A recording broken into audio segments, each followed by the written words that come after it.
É porque primeiro, Zaidan, o nosso companheiro em Brasília, o Rafael Procópio, está pedindo passagem aqui porque ele está acompanhando o Senado, né, que vota a PEC das drogas, sobre as drogas, em primeiro turno já nesta terça-feira. Então já vamos acionar a nossa reportagem, girar a reportagem Bandeirantes e ir até Brasília, capital federal, com o Rafael Procópio.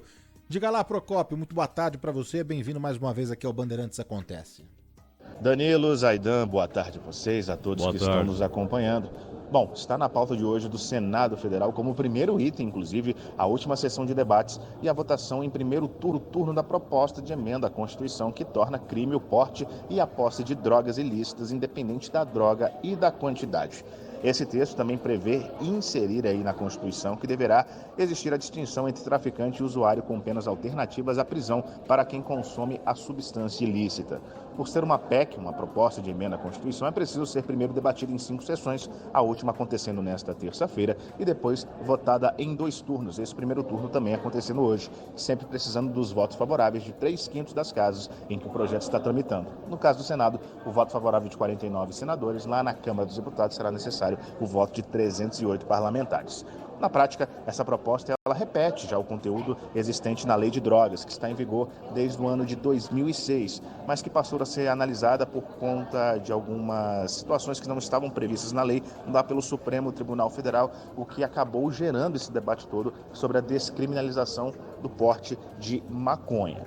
O presidente do Congresso Nacional, o senador Rodrigo Pacheco, que inclusive é o autor desse texto aí da PEC das drogas, disse que isso tudo é uma reação à possível descriminalização do porte de maconha, mesmo que em pequena quantidade, para o uso pessoal. Mais um daqueles casos do cabo de guerra entre o poder legislativo e o poder judiciário. A gente lembra que lá no STF, essa discussão que está paralisada por conta de um pedido de vista, mais tempo para analisar o caso feito pelo ministro Dias Toffoli, mas até isso acontecer já tinham 5 votos favoráveis pela descriminalização do porte de maconha, ou seja, faltando somente um voto para que existisse maioria dentro da Suprema Corte. Muito provavelmente a gente vai ver essa questão sendo resolvida dentro da Câmara e do Senado Federal, o primeiro passo sendo dado nesta terça-feira, antes da retomada aí desse julgamento pelo Supremo Tribunal Federal. Falei que essa questão da PEC das drogas era o primeiro item da pauta de hoje. O segundo e o último item é a questão da isenção do imposto de renda para quem recebe até 2 salários mínimos. Na prática, esse projeto já foi aprovado lá na Câmara dos Deputados,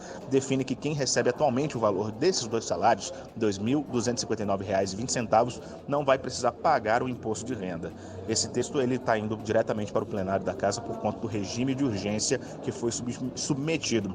E essa proposta está baseada na medida provisória que já está vigente e tem uma margem nos valores porque o salário mínimo aumentou desde que toda essa questão começou a ser discutida. Houve um aumento aí de salário mínimo, então, portanto, teria um espaço aí nesses valores que seria um pouco maior do que os 2 salários mínimos. Então, resumindo, na prática mesmo, 2 salários mínimos já ultrapassam o valor de R$ 2.500 e agora estão em R$ 2.824,24.